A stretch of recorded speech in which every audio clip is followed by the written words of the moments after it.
grace and the peace of God the Father and Son Jesus our Lord be with you today as I welcome you again to your morning devotion right here on the Home Based Ministries Network.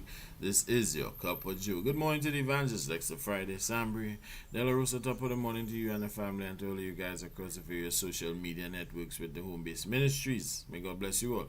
We are in the book of Matthew chapter 11 today and we are proceeding from verses 16. So after telling them that who has the mental capacity to understand, let them understand, Jesus then looks at his audience and says, to what should he compare the generation before him? Actually asking in the form of a question. Now immediately upon asking the question, but whereunto shall I liken this generation?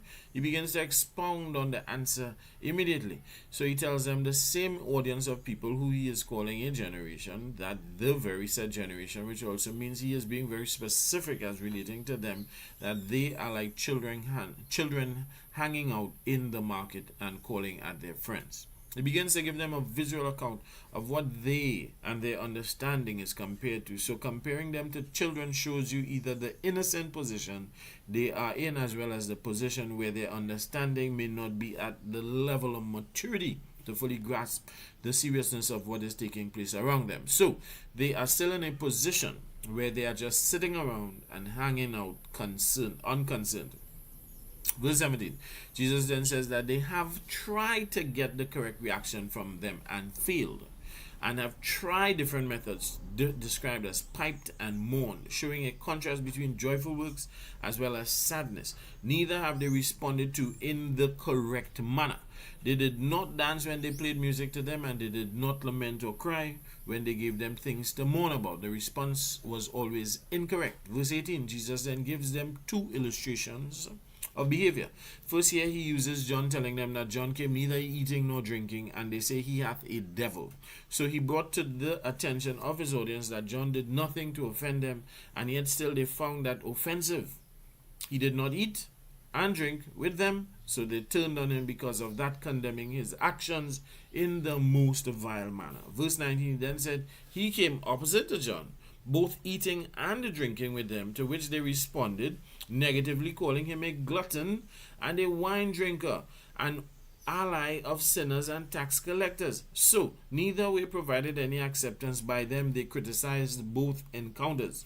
He then says to them, but wisdom is justified of her children. In other words, they would be able to defend their actions somehow, even though they don't make any sense whatsoever with neither of their conclusions.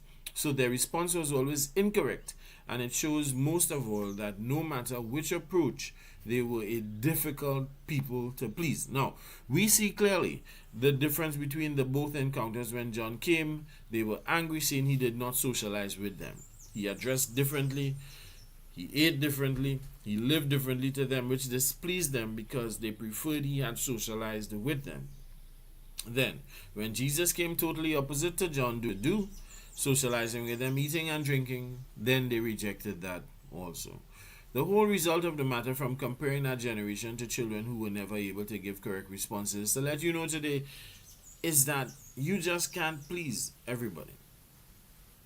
That's all Jesus was trying to say in these verses. So don't be labeled as the generation that cannot be pleased. Now this all had to do with their rejection more than their acceptance of the revelation by John and Jesus, and that's it. Now other than that, we seeing how Jesus brought the reactions of the people in response to the works done before them giving results. Some gave the wrong response while some never responded at all. We also can determine where others stand by their reactions also. Just as you are able to read others, your response is also the same. In other words, it works both ways. So be careful while looking at others. Your responses will allow you to be read and used. Just as you are looking at others, you are also in a position to be observed. Control your responses to things that you may normally react to.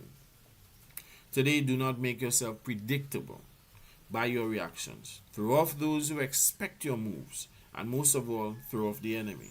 Don't allow yourselves to be too easily read. I'll see you guys tomorrow. This is Pastor Solomon De La Rosa in God's grace.